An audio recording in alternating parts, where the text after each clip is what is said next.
Welcome to Healthy Lifestyle with Lorianne. I am Lorianne Casdia. Our goal here at Healthy Lifestyle is to inspire, educate, and empower you to fulfill a healthy, emotional, spiritual, and physical life so you too can feel empowered to live the life you have always wanted and dreamed. Welcome to the show. I hope you're having a really great day. I am a life and business transformational success coach and #1 international best-selling author and award-winning inspirational speaker and humanitarian, illuminating, educating, and inspiring, igniting people to find and embrace their life purpose. So I hope we can help you one day. If you have any interest, please visit us at loriannecasdia.com. Today on Healthy Lifestyle, we're going to give you some verbal caffeine to light you up with possibilities. We have the wonderful Sherry Tucker, and also we have Karen Gorman. They're from WellLife Network. Wait till you hear about this network. It is amazing what they do to help the underserved. A little bit about Sherry. Sherry's served as the CEO of WellLife Network since 2018. Founded in 1980, WellLife Network provides housing, treatment, care coordination, nutritional, and employment services to over 25,000 vulnerable individuals and families throughout New York City and across Long Island. Sherry's honored to lead a dedicated and committed team, over 1,300, in providing these services. And she has also authored a book, Unfinished Love, Walking by Faith Through Pediatric Cancer, and enjoys hiking, gardening, and the beauty of nature. Me too, Sherry. And Karen Gorman is the Vice President of Property Management and New Program Development at WellLife Network. Karen joined WellLife team in February of 2020 and has been focused on developing supportive housing and critical programs vital to the individuals that they serve at WellLife. Karen has over 20 years of experience in nonprofit world, both as a clinician and an administrator. She's licensed clinical social worker and possesses a master's degree in social work from NYU. And probably you like walking in nature as well. I do. There you go. Welcome to the show, Sherry. Karen. Thank you. Thank you. Nice to have you here. I love what you do. You provide housing, you provide opportunity, you provide the affordability that sometimes we don't have all the time here in New York, as I gently say that. But let's discuss WellLife Network. Talk a little bit about the work that you do in more expansion than what I just told everyone. Sure.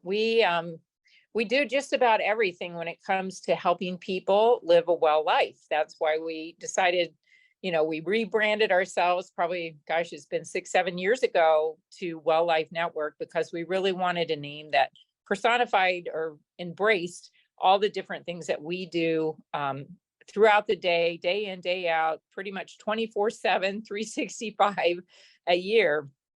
We cover a multitude of populations, as you mentioned. We have a big group of developmentally disabled adults that we care for. We house them. We help them with their daily activities and learning new skills and employment and just making their lives the best they can be.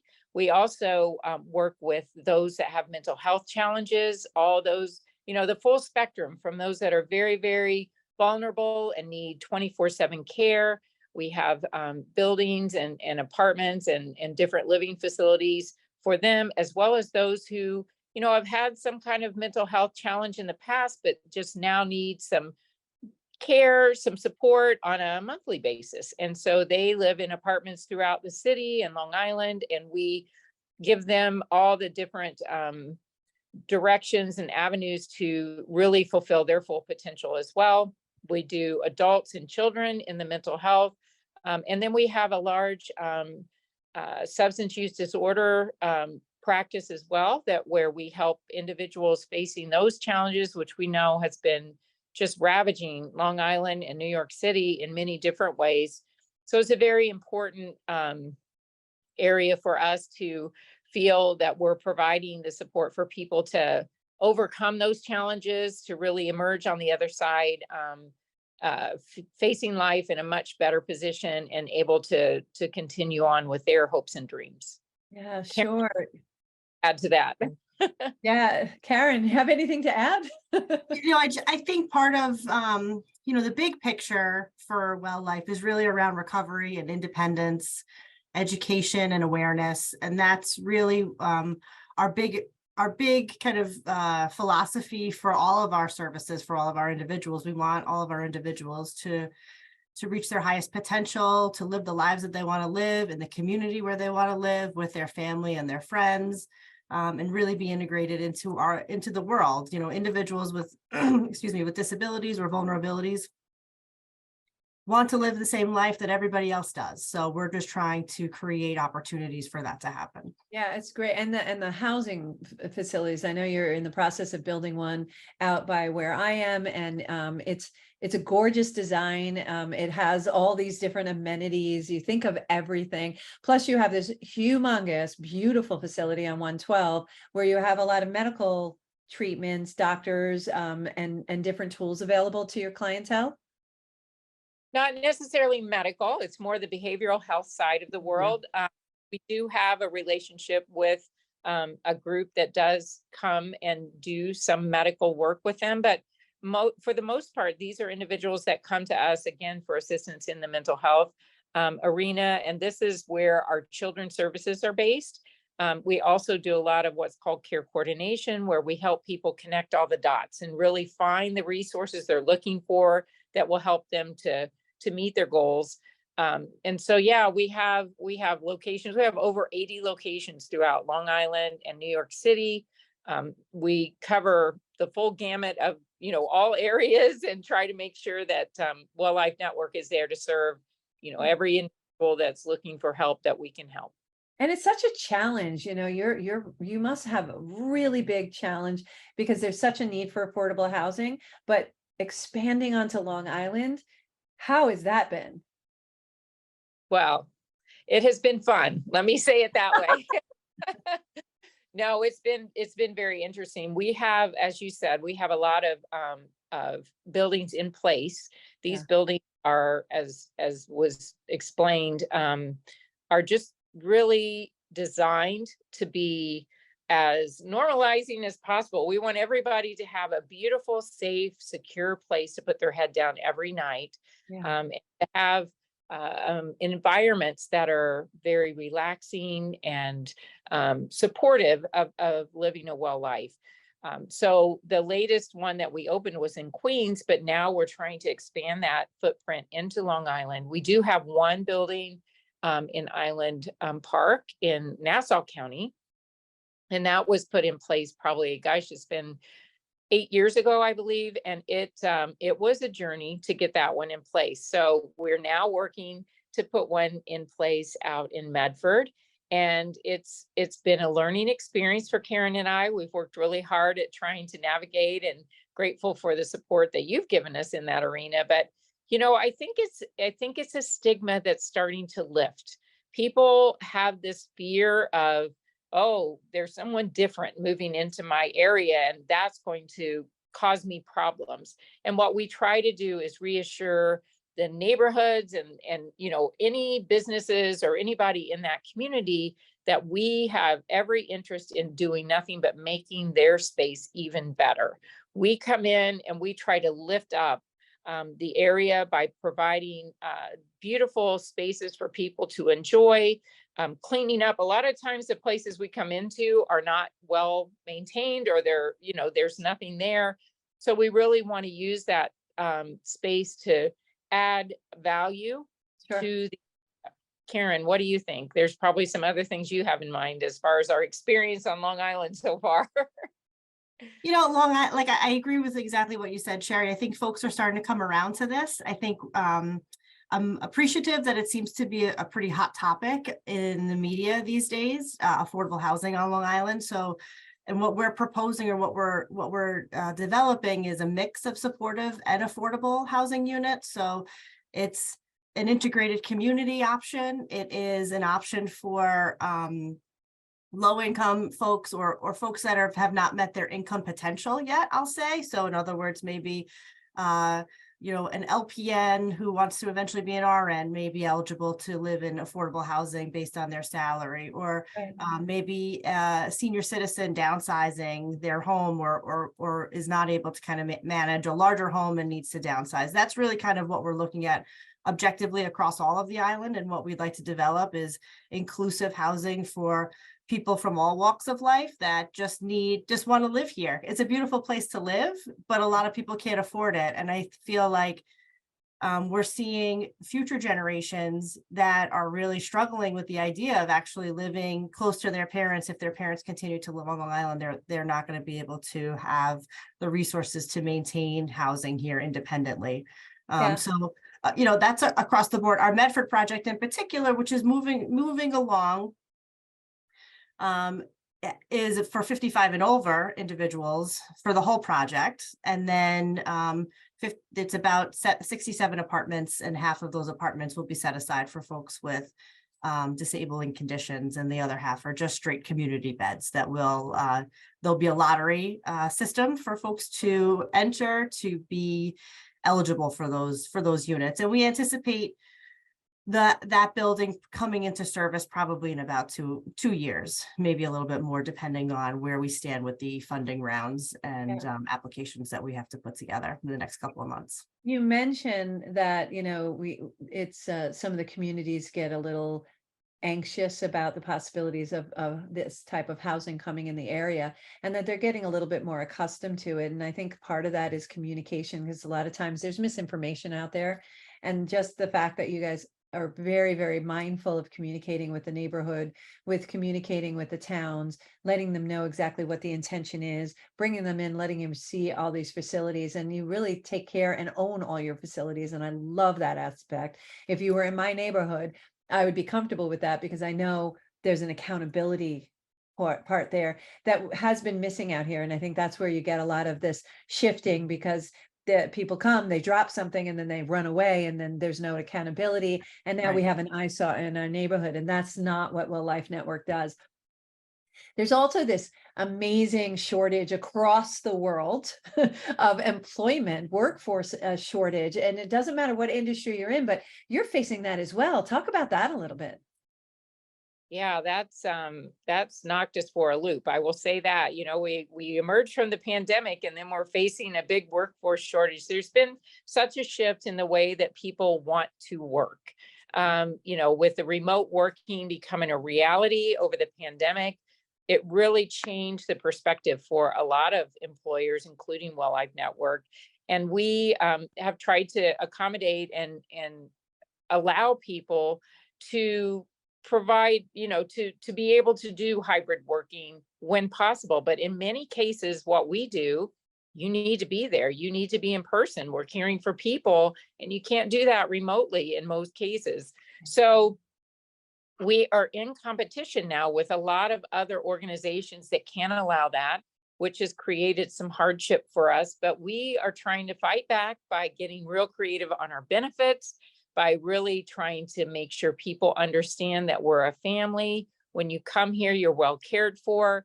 We have a mantra called valued, seen, and heard. We want every staff person that walks through the door to understand that's our goal, that you feel valued, that you feel seen, and that you feel heard.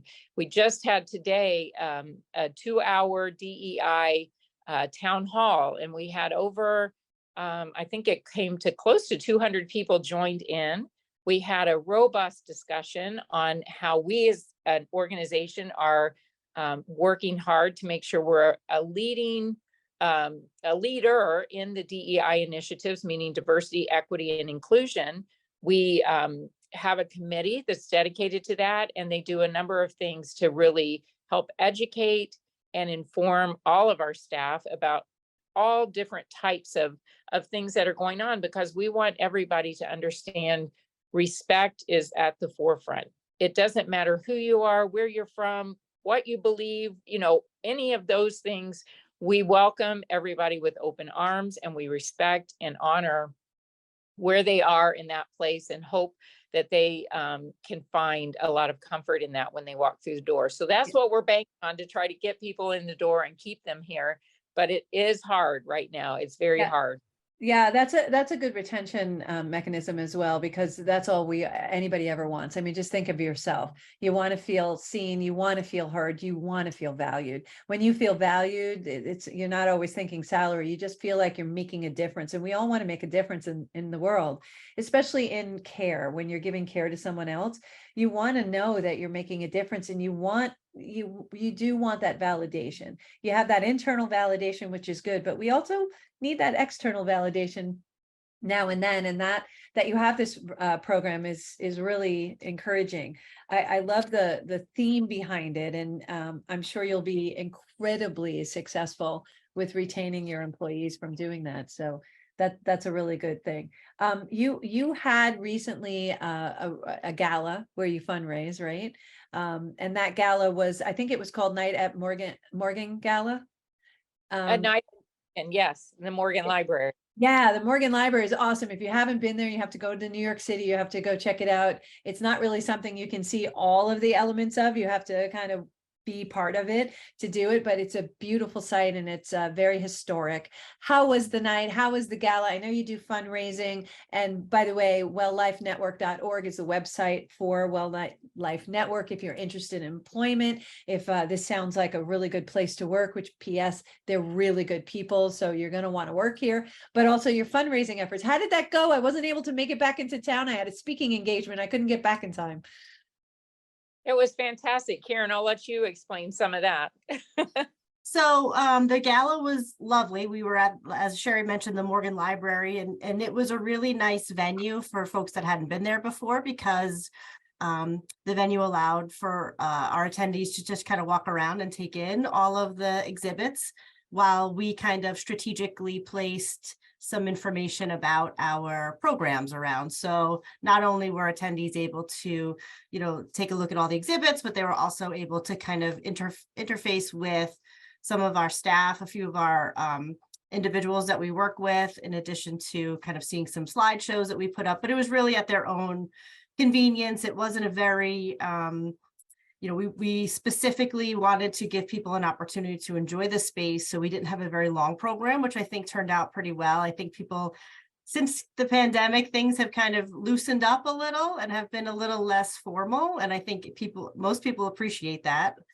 So we Agreed. had a few honorees, we had some speeches, we heard from some of our board and some individuals that we work with. And I think it really turned out to be a lovely evening. The weather was lovely. And, everyone that I spoke to that attended loved the venue site and loved the event. So it really worked out well. And the proceeds from this event, this fundraising event, what do you utilize it for? So our organization is funded by a lot of government contracts and by Medicaid, Medicare, the insurance companies on reimbursements, but that's for the basic necessities. So we're always looking for ways to find money that we can utilize to enhance what we do. So these funds will be used for a number of different purposes. One in particular that we talked about is in our children's division, we have a summer camp that we do, and it's a weekend retreat. Really, it turns into the opportunity for many of the families we serve to have a vacation on Shelter Island for a weekend that they would never be able to experience on their own. Many of the families have actually said, we've never had the ability to take a vacation. This is the first time we've been able to do this. But what happens on that weekend, and I went out and I've experienced it, we have an amazing team that just goes all out in developing this beautiful weekend for these families. And they put together all of these very meaningful activities for them to enjoy. And at the same time, kind of work through some of their family bonds. It's called the Family Bonds Weekend. So it's kind of relationship building and fun. And the kids just have the biggest time. They get to do a lot of activities, physical activities, and just enjoy the beauty of Shelter Island.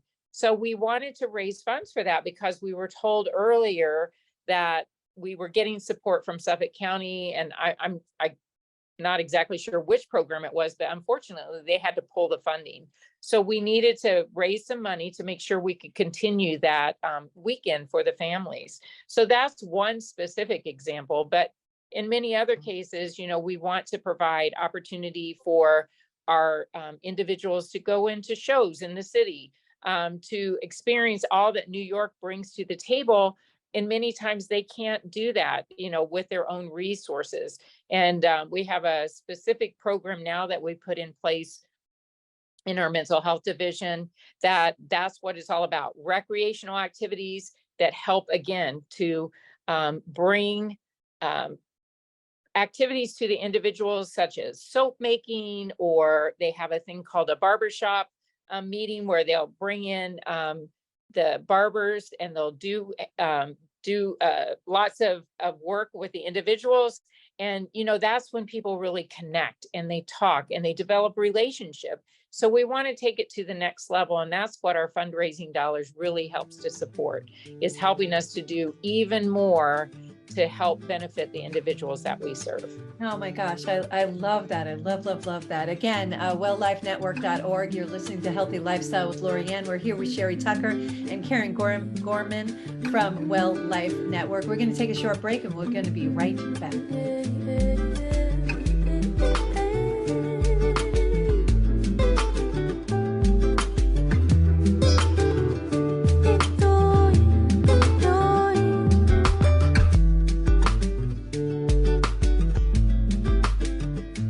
Healthy Lifestyle with Lorianne. I am Lorianne Casdia. If you'd like to be a guest or lift up your business or product or not-for-profit, or if you have a question or comment, feel free to email us at healthylifestylewithla@gmail.com. That's healthylifestylewithla@gmail.com.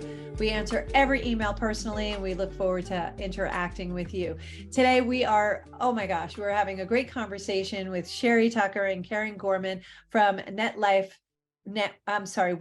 Network. Loving what you do. I love the camp concept that we were just talking about, that you send the kids out for this retreat, exposing your clients to things that they're not able to really have access to. And you do that sheerly from fundraising to add as an added element to it. That's a beautiful thing. Who came up with that concept, and what was the thought process behind it? That's something that has been in place for years. We have had these children's programs before we merged two companies, actually, back in 2011. And the company that was located out in the Long Island area was called Pedersen Craig Center. So they really originated these programs, and they came from a long line of social workers that put together a lot of very meaningful programs, and that's really the basis of it. Those are really excellent things. And you have, through everything, do you utilize volunteers? Are there volunteer opportunities? I know there's employment opportunities always with Well Life Network, but do you utilize volunteers?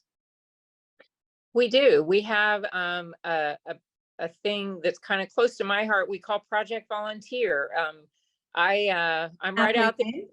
Right, been on a few of these projects, but we go around, and as I said, we are very interested in making sure that our different experiences and different locations are welcoming and relaxing and enjoyable for all the individuals we serve. And so we go and we try to beautify different locations. So we'll bring people in and teach them how to dig in the dirt many times, or paint a wall, or paint a mural. We've been painting lots of murals lately and having a lot of fun doing it. We just had a big project last week at one of our, what's called a Dayhabilitation Center. This is where our developmentally disabled individuals go during the day to learn their life skills and really have interactions with classmates and our staff. But it needed some help. It was a little bit of a tired looking building. So we went in and we had Paramount Plus brought a team of about 20 individuals, and we pulled out the paint, put up some designs, and said, let's make this happen. And we put it on the walls and had a really good time doing it. And it turned out beautiful. Everybody's a little intimidated, but all it takes is a couple stencils, a little bit of instruction, and then people's creativity starts to flow. So we do a lot of fun things like that. Karen, do you have some other thoughts about some projects that we've done? I was just had the opportunity to visit the children's room that we kind of put together at our Cypress Avenue location in Queens. We had an underutilized space on the lower level near the laundry room that we were able to put some, cool flooring down, painted some murals on the walls, put together kind of a little bit of a indoor climbing area, and books and TV for video games. So the residence is for adults, for families and for adults. And we have, I think, 9 or 10 children that live there. So it's really exciting to have some indoor play space for them, which is really what it is. And the parents were excited. They can't wait to get in there to utilize it, and it looked lovely. We also did, I was involved with a few weeks ago. We did some vegetable garden raised planters that we put together out at one of our residences, which is more of like a nursing home type of situation for individuals with developmental disabilities. And that was really great because the individuals were excited when they saw what we were up to. And I recently just saw some pictures of what we planted, and everything seems to be thriving, which is lovely. So they'll have a lot of yummy vegetables and flowers to kind of, enjoy over the summer, hopefully. And that's a nice way to engage everybody in the community, a nice way to get your fingers back in the soil, to get your connection back with Earth, the Mother Earth. It's a really nice thing to see. And then watching the progression, that's a fun thing. Even if someone doesn't want to do the work as a resident, they could watch the progression of it and then get the benefits of whatever, vegetables that you planted. So those are really great, fun opportunities. And you could volunteer to help. Do they also go to wellifenetwork.org to do that? Absolutely. There's a space on our website that you can send us a note if you're interested. And then we also have just some administrative support type volunteer opportunities. There's spaces where we need people to sit at a front desk and greet our individuals that come in.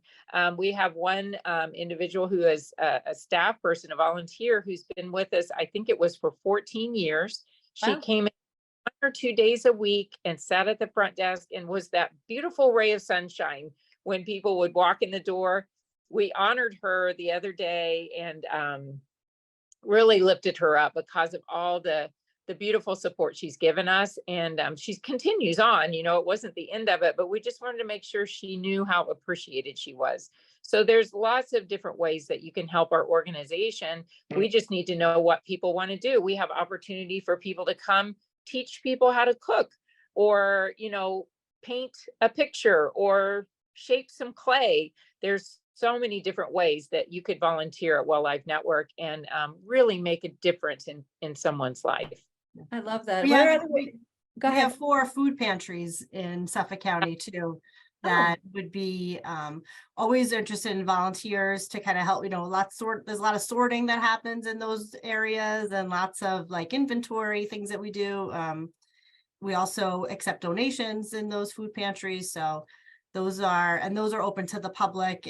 There's specific times that they're open. So if anybody's interested, I think it's on the website that says what days they have open access. And we'll add it to the description of this show so that if you needed access to it, we can send you over to the website, and we'll also have those locations, because a lot of people like to donate to the food pantry. I know we take dog food and cat food also at those food pantries. Oh, that's great. I know my Lions Club likes to donate and support food pantries as well. So that's a really good way to support WellLife Network and the people that you are serving. I know that you have a lot of success stories. Could you share some of those? Because they just warm my heart, about affordable housing and what you do. Let's just share some of those success stories. Sure, I'll share a few, and I'm sure Karen has a few that she can share as well. We recently had an opportunity to hear a couple individuals at a meeting that we had at our newest building. One was a young lady that decided she wanted to leave the South, and she headed up to New York City with big dreams, but ended up landing in a New York City homeless shelter, and was very desperate for opportunity to start on her dreams, but she just didn't have the resources or have the right entitlements in place. And then an opportunity came when that building opened that she could come get an apartment at that location. So she came in and gave her testimony, and it was just so heartwarming because she was just humbled by the fact that she had this beautiful space now that was all her own, that she could feel safe and secure and really start to concentrate on getting some education, working to find a job, and really contributing back to society in a meaningful way, and to be feel, significance, as you said early in the show, Lorianne, that everybody wants to feel that in their journey. Yeah. So we also had a couple situations where we had young men who were labeled early in life into, when you're young, they try to put a label on you to put you in a system, right? Little So pigeonholes, right? yeah, they were labeled as developmentally disabled. They had both developmental disabilities, but they also had mental health issues. And it was determined after a while, they were really challenged by living in such a restricted environment that you have in a developmentally disabled group home, because it's for safety, to try to keep people that have disabilities properly watched and helped and assisted in the way they needed. But these individuals really didn't need that level. They needed more what you receive on a mental health side. So it's not easy switching systems. But our team got together after one of the young men ended up in Rikers because he got so frustrated that he actually assaulted some staff and had to go spend some time there. But when he came out, we decided we're going to try something different. And we put him into a process to get him moved into the mental health arena. And now he's living in an apartment with a roommate, and he is thriving. He's pursuing artistic endeavors. He's a very talented artist. And every time I see him, he's got the biggest smile on his face. And he is so grateful that we were able to get him in the right space and with the right support so that he could live a meaningful life. Yeah, these are the stories I'm talking about, where you don't give up on people and you find what it is that they need. And if we just stop for a moment, pay attention and listen, we will find what we need to do to help support someone so that they could be their best version of themselves. And that's just so underlines that whole process, and something that you're well known for. That I was hoping you would tell one of those stories like that, because I've heard so many wonderful stories. Karen, do you have some?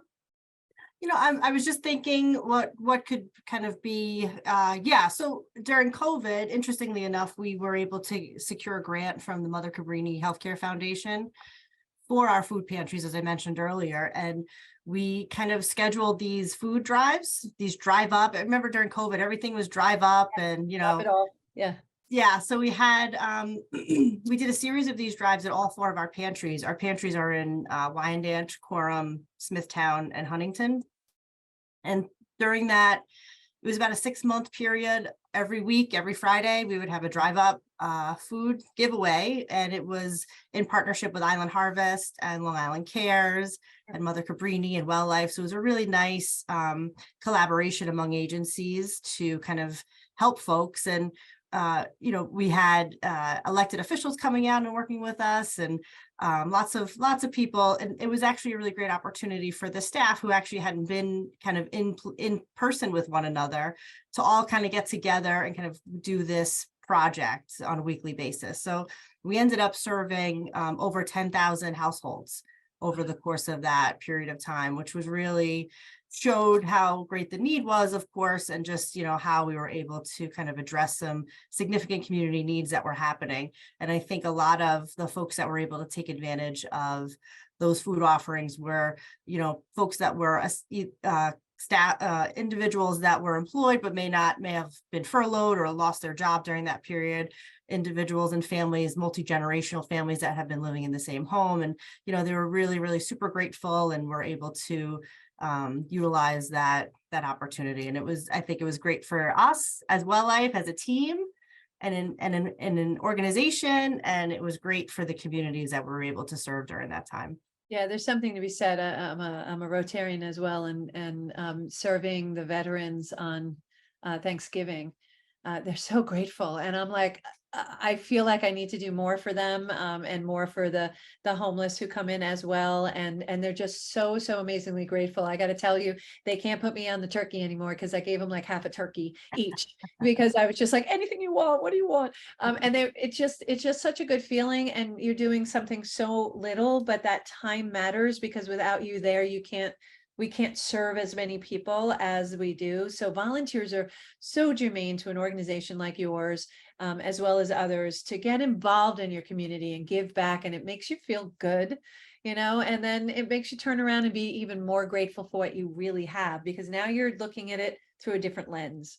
You're looking at what you have when you drive back up to your home, back up to your apartment, and you're like, oh, I do have this, and they may or may not. So, and what you do every day is just such a beautiful story. Sherry, what's your why? Why do you do this? You don't have to do this. Why do you do this? Well, I had a very intense life-changing event 17 years ago when my 8-year-old son was diagnosed with a brain tumor and unfortunately passed 10 months later. And it really causes you to stop and reflect on the purpose of the things you do. That's what opened the door for me to enter into a nonprofit space. I'm an accountant by trade, and I was living in Tampa, Florida at the time. And I was asked about 4 years after he passed, if I would be interested in helping a large nonprofit in New York with some financial issues, connecting the dots. And I said, well, I could do that, but I'm not going to New York. And so I'm an Indiana girl and I lived in Florida for years, but New York was a bit intimidating to me. I didn't think that was a place that I could thrive. But I learned quickly as I started to come up for some visits, and then they started to pull me in. We're nice people, Sherry. We're nice people. Yes. And it's just, we're all people, right? We're all people. And then the more I worked with WellLife, I was a consultant for 7 years. The more I saw what a blessing it was to know that the work you're doing is impacting lives every day that you come in. Every morning when I woke up, I was excited about what are we going to do today? Whether I was just working with numbers or not, it has impact.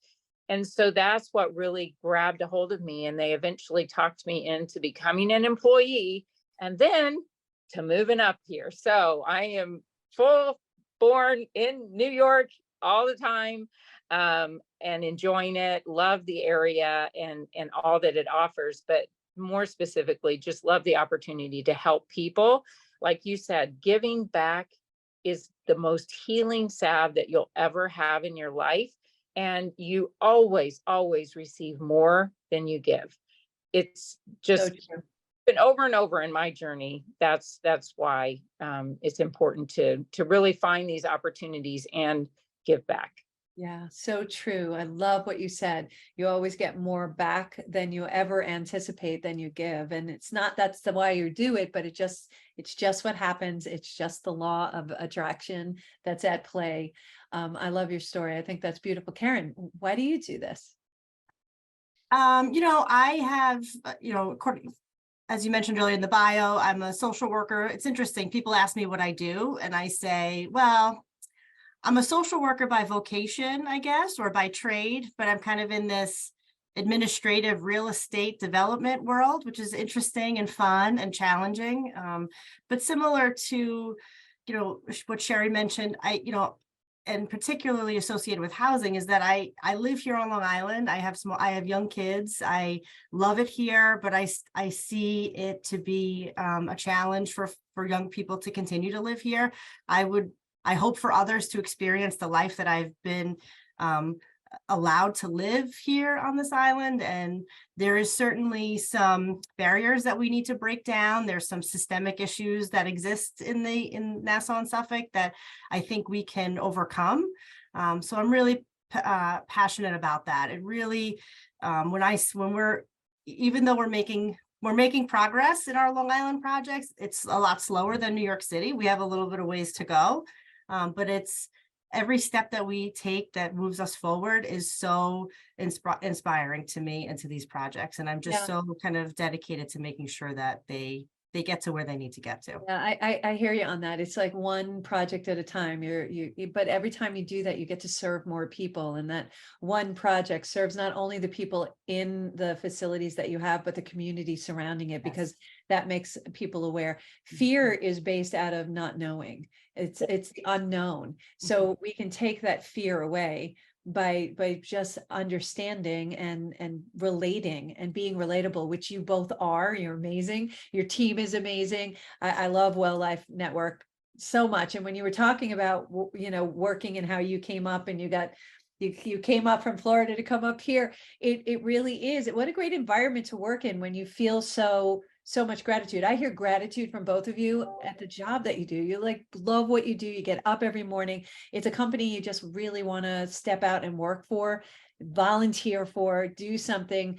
And I find, and this is just scientific data, it's stats. I can give you stats if you want, but if you step out of your life and you're not feeling happy, you're feeling depressed, serve someone else. And I will tell you, your life will turn around. You will never feel that again.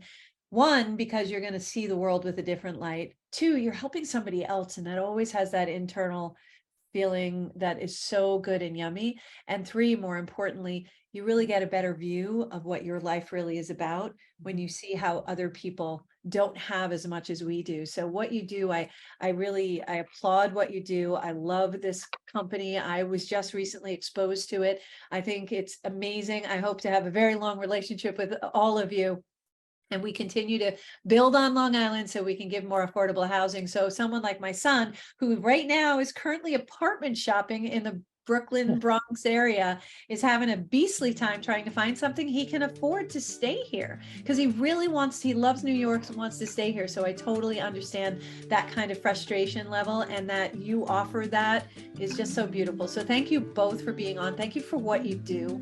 Continue what you're doing. Again, wellifenetwork.org if you want to volunteer, if you want to donate to the food pantry, if you want to come and work with this beautiful team, because you will love it. It's led by these beautiful ladies. You really, really need to step out and give it a try. Thank you again for being on Healthy Lifestyle with Lorianne. We appreciate you. Thank you all for joining us today on Healthy Lifestyle. I hope we earned the privilege of your time. Thank you so much, Sherry. Thank you, Karen. Really appreciate you. Thank you. Thank you so much. Thank you. And again, we look for our show next Saturday at 3 p.m. Until next time, play a higher role, serve a higher purpose, show up for you, and show up big. Have a great day, everyone.